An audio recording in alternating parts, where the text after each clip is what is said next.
Isa sa pinakabagong lineup ngayon ng Kawasaki Bajaj ang kanilang pinakabagong Pulsar N250cc. Gaano nga ba kaganda ang semi big bike na ito? Yan ang ating aalamin ngayon. Tara!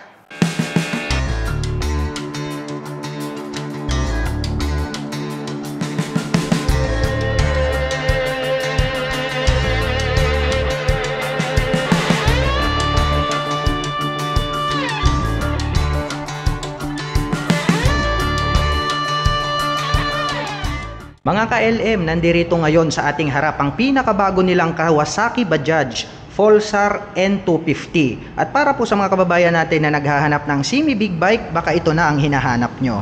Well, umpisahan po natin dito sa kanyang headlight design dahil very attractive yung kanyang forma. Nagkaroon po siya rito ng bilog na ilaw, which is yan po yung projector lights. Kaya asahan natin na napakaliwanag talaga ng buga ng kanyang ilaw. Nagkaroon naman siya rito ng daytime running light nandirito sa bandang itaas. And then nagkaroon siya ng two-tone color combination rito, glossy black along with parang matte gray. Nagkaroon naman po siya rito ng lining na red and then white decal. So magkabila yan. So minimalist lang naman yung kanyang decals rito. And then dito po sa bandang itaas, nandirito naman itong kanyang turn signals. Well, naka-pop up. Ang kanya naman pong position ay bandang itaas, kaya masasabi natin very visible naman po siya. Well, pagdating naman po rito sa kanyang front suspension, ito po ay equipped with traditional na telescopic fork. Matte black yung color. Nagkaroon po ng light reflector dito sa gitna. And then nakalagay naman po is endurance, kaya maaasahan natin matibay din naman talaga. Ito naman pong kanyang front fender, nagkaroon ng two-tone color combination, sharp yung edges, no? Ang ganda nung kanyang pagkaka-finish rito, parang metallic na dark silver. Nagkaroon naman po siya rito ng black, lining na white and then red. So mayroon siyang minimal decal dito sa may harapan. Two-tone color combination, matte black itong kanyang rear fender, itong kanyang front fender, no, dito sa bandang rear. And then may nakalagay naman po rito na ABS. Well, ang kagandahan naman po nitong ating pinakabagong Kawasaki Bajaj Pulsar N250 ay equipped na po pala ito ng dual channel ABS. Imagine mga ka-LM, semi big bike. So ang kagandahan naman niya na kayang ihatid ay nakakapagbigay po siya ng smooth na braking power. So halimbawa lang kapag atin pong pinihit, no, suddenly itong ating front brake, hindi po maglalak itong ating caliper dito po sa ating rotor. So mapre-prevent po natin na mag-slide yung ating gulong sa harapan or likuran. Hindi rin po magwawabol itong ating manubela pagdating sa mga sudden stop. Dahil nga po itong ABS ay nakakapagbigay po siya ng smooth na braking power. Dito naman po sa kanyang single rotor disc brake, equipped po ito ng rounded shape along with two-pot caliper. Dito naman po sa pagkaka-design nitong kanyang mags, so wide design naman po siya na silver color. At ang sukat po ng gulong rito po sa harapan, ito po ay mayroong 100 by 80-17. Stock tire silipin natin pang city riding condition. So makapal na rin itong kanyang front wheel. Dumako naman tayo rito sa bandang itaas. Silipin naman natin itong kanyang semi-digital meter panel. So combination pa po pala ito ng analog display and then ito pong kanyang digital. Sa itaas, mayroon po siyang light indicator, ang kanyang RPM, and then yung kanyang digital display. Nagkaroon naman po ng 2-button selector rito sa left and right. And then sa kanya naman pong ignition, ito po ay equipped with mechanical key. May lock na rin po siya rito for safety purposes. Ang kanya naman pong manubela is naka-naked type. And then black naman po yung kanyang brace dito sa gitna at silver color naman po itong kanyang manubela. Well, para sa akin, mas maganda siguro pag matte black na lang to, no? Kasi parang agaw pansin yung kanyang dating, no? All black siya, tapos nagkaroon po siya rito ng silver color. Well, good thing pa rin naman, maganda rin naman yung kanyang dating. Pagdating naman po sa kanyang button selector dito sa kaliwa, nandirito yung kanyang passing light, high beam and low beam, turn signal selector, at ang horn. Nandirito yung kanyang clutch. Sa kabila naman, meron po tayo ritong engine kill switch na kung saan ay pwede nating i-turn off yung ating engine pag nagkaroon po siya ng engine problem. Ang kanyang electric starter at ang kanyang front brake. Ang kanya naman pong stock na side mirror, dahon type, saktong-sakto lang, no? Pwede nating palitan niya ng aftermarket kasi parang sobrang laki, no? Pero same lang din naman, no, doon sa kabila kanina. So, ang kagandahan naman yan, pag masyadong malaki, more visible naman yung ating mga nasa likuran. Dito naman po sa kanyang napakalaking fuel tank, yun, no? Napakaganda rin, no? Napakabrusko talaga mag-design ng Kawasaki Bajaj pagdating po sa kanilang mga fuel tank. Talagang masasabi nating very bulky siya. Dito sa bandang gitna, ano po to? Ayan, so mayroon po siya ritong integrated na USB charging port. So ang kagandahan naman yan, kung halimbawa naman po na kayo ay nag long rides, malulobat na yung inyong mga dalang gadgets like action camera, mobile phones, nothing to worry about dahil pwede po tayong mag-recharge. Dahil nga po, malaking bagay itong kanyang integrated na USB charging port. Ang kanyang fuel tip, silver color, maganda rin yung design. At dito naman po sa magkabila, may nakalagay naman po rito na Pulsar. 3D emblem yan, naka-emboss magkabilaan po yan. Ayan o, silver color naman po siya. And then pag sinilip natin, ito pong kanyang front pairings dito, sharp yung edges. Nagkaroon ng partition dito. May lining po ulit rito na red and then white. And then black color naman po itong mga makikita nating decal rito. So halos di pansin, talagang bumagay po yung kanyang color, no? Yung kanyang color mixture para sa kanyang paint job. And then itong kanilang nilagay rito na decal. Sa bandang ibaba naman, mayroon na din po siya ritong engine cover extension. Napakatulis. Yung color naman po ng kanyang engine, no, para po siyang peach. And then nakalagay naman po siya is Badja logo. So para naman po siyang sticker, no, nakalagay lang dito sa may gitna. And then itong kanya naman pong chain cover, matte black. Ang kagandahan niyan, palagi pong included yung kanyang mudguard. So ang kagandahan naman po niyan ay na-prevent niya po na tumalsik yung mga dumi dito po sa other body parts nitong ating semi big bike. Ganon din po itong kanyang sprocket cover, no, matte black din po siya. Nandito naman po itong kanyang shifter. Anyway, ito po pala ay equipped with 6-speed manual transmission. At nandito naman po itong kanyang side stand at mayroon din po itong center stand. At ganito naman po yung pagkakadesign nitong kanyang pillion step para naman sa ating rider. Nagkaroon po siya rito ng rubber on top. At dito naman sa bandang gitna, nandito naman yung pillion step natin para sa ating back rider. So silver color naman, kagandahan niyan, not fadable. Ganon din yung kanyang brace, no? Durable na cast iron. Mapunta naman tayo rito sa kanyang swing arm. Pagkaka-design, yung shape na ito is square.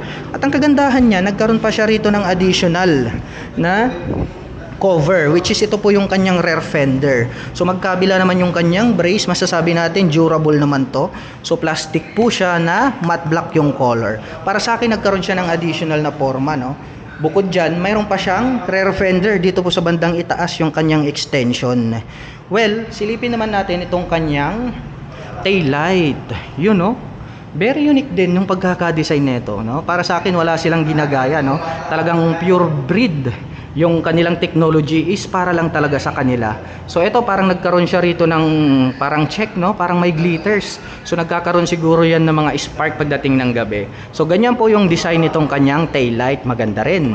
Ito naman pong extension rito, pag ating sinilip, meron na po siya ritong plate light. Ayan o, plate light po yan. Dito naman po yung kanyang plate holder. Meron naman po ritong reflector light sa gitna. Nandito naman po itong kanyang turn signal. So naka-pop up po siya.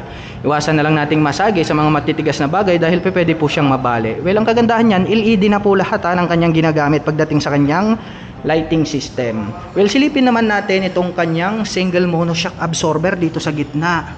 So yun po siya, red naman po yung kanilang ginamit para sa kanyang coil spring. More reliable yan, ha? Nakakapagbigay po yan ng accurate na bouncing performance kasi nga yung positioning yan is nasa middle. Well, dumako naman tayo rito sa upper part. Nandito naman po itong kanyang susian. So ito naman po is para naman po rito sa kanyang upuan. Kung halimbawa gusto mong maglagay naman dyan ng mga papers, no? Kasi nga mayroon naman siyang napakaliit na underseat compartment nandito sa itaas. Para naman po yun sa mga papers natin. Dito naman po sa kanyang grab bar, napakaliit po nitong kanyang grab bar. Pero ang kagandahan niyan, durable kasi nga ito ay cast iron. Unlike doon sa isa, before is plastic po siya na nasa underseat yung kanyang grab bar. So mas maganda na to and then mas matibay po siya. Well, dito naman po sa kabila, silipin naman natin itong kanyang rear braking system. Equipped po ito ng single rotor disc brake na bilog. Along with single pot caliper. Matte black yung color. Well, gaya ng sabi ko kanina, equipped po ito ng dual channel ABS. So magmula rito sa likod hanggang doon sa harapan. Kaya huwag kayong matakot pagdating sa mga sudden stop, no? Sa mga alanganing paghinto. Dahil naka-ABS po kayo. So ibig sabihin po, nakakapagbigay po siya ng smooth na braking performance. And then dito naman po sa mga sukat ng gulong rito sa likuran, ito po ay mayroong 130 by 70-17. So saktong-sakto lang para sa isang semi big bike, no? Talagang more reliable na yan kasi nga po makapal na po yung kanyang rear wheels, which is nakakapagbigay po yan ng added stability in any road condition.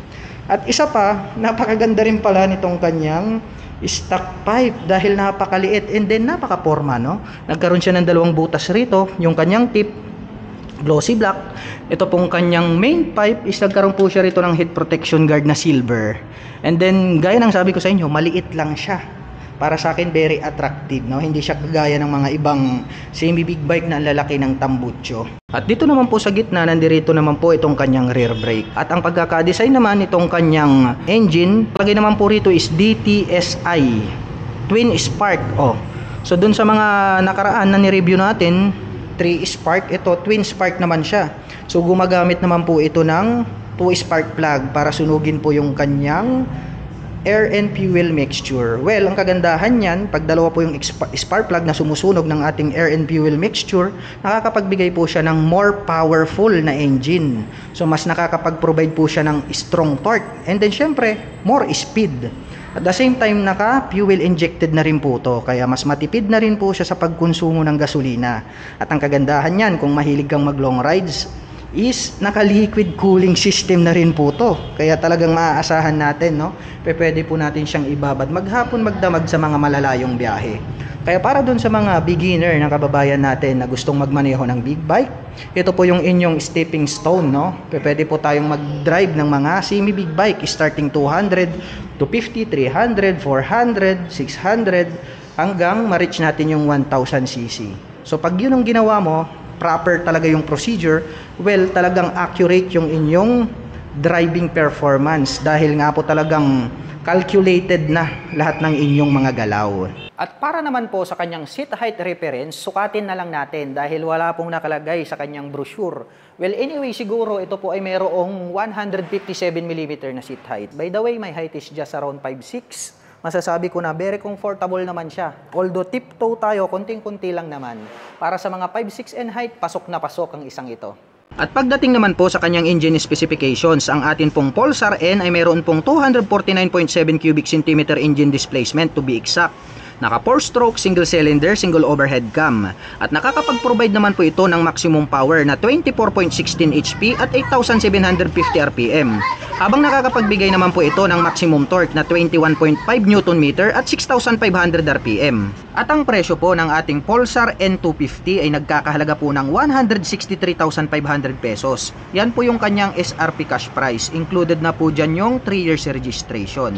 At para naman po sa mga balak kumuha ng hulugan, ito po ay mayroong down payment na 31,800 pesos.